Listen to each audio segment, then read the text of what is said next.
ठाउँमा चाहिँ हाम्रो अब पहिला हाम्रो बोल्ने विधिबाट हाम्रो जुजुबाजेहरूको संस्कार संस्कृतिबाट चाहिँ हाम्रो हामी झाँक्रीको संस्कार संस्कृतिबाट चाहिँ हाम्रो चाहिँ अब यो शिवरात्रिको विशेष चाडमा चाहिँ जुन शिव भगवान्ले जुन उसको आफ्नो ध्यान जुन उसको आफ्नो उसमा बस्ने बेलामा चाहिँ हामीले ज्ञान शक्ति ऊर्जा पाउँछ भन्ने हाम्रो जुन पहिलादेखि नै मान्यता र जुन पहिलो संस्कारदेखि नै छ त्यही भएर चाहिँ हामी जुन आज जुन विशेष शिवरात्रि नै पारेर जुन हामी यहाँ जुन शिव मन्दिरमा हाम्रो देशभरका लगभग कतिजना धामीहरू हुनुहुन्छ यहाँनिर? हाम्रो अहिले यहाँ चाहिँ सबै जिल्लाको मैले ल्याएको छ। सबै जिल्लाको ल्याउँदाखेरि 400-500 जना छ यहाँ अहिले चाहिँ।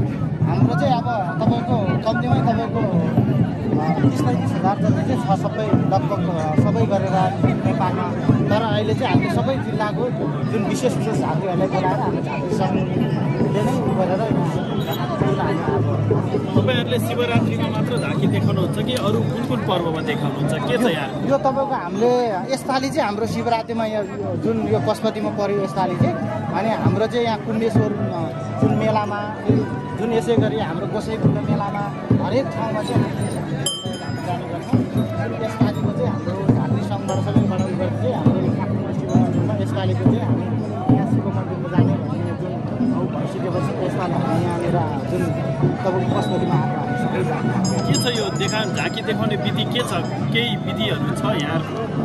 यस्तो हाम्रो पहिला पूर्व कालदेखि नै हाम्रो जुजुबाजेदेखि नै हाम्रो नाच अब तपाईँको हरेक हुन्छन् हाम्रो जुन ज्ञान हुन्छन् र बाटो छेकेर यताउता गरेर गर्ने छन्। तर हामीले चाहिँ बाटो छेकेर झगड गरेर हुँदैन। आफ्नो वन घरमा हाम्रो धामी झाँक्री संस्कार जोगाउनुपर्छ भनेर चाहिँ हामीले जुन नराम्रो कामलाई चाहिँ हटाएर राम्रो कामलाई अँगाल्दै अगाडि बढेको। तर बिस्तारै यो संस्कृतिहरू चाहिँ अलिकति लोप हुँदै गइरहेको छ।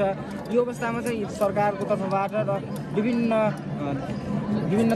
सङ्घ संस्थाको तर्फबाट यसलाई जोगाउनका निम्ति कस्तो पहलहरू गर्नुपर्छ जस्तो लाग्छ हजुरलाई चाहिँ? यसको लागि हामीले जुन नेपालमा अब हाम्रो हिन्दूमा भए अब मैले धर्मको विषयमा चाहिँ जुन नराम्रो भन्न खोजेँ होइन, हाम्रो हिन्दूमा भए शिवको गणेशको दुर्गाको मूर्तिहरू छ। हाम्रो बौद्ध धर्ममा भए बुद्धको च्याङ्ग्रेसीको हेमुर्जीको मूर्तिहरू छ भन्दैमा मैले विरोध गर्न खोजेको होइन।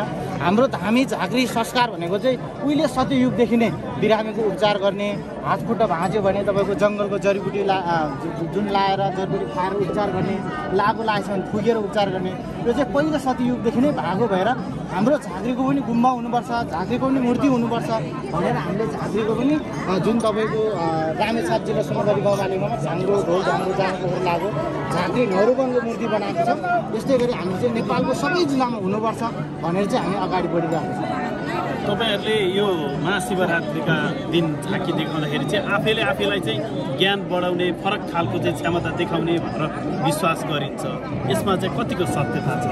यसमा तपाईँको कस्तो हुन्छ भने हाम्रो पहिला जुन जुजुबाजेदेखि आउँदाखेरि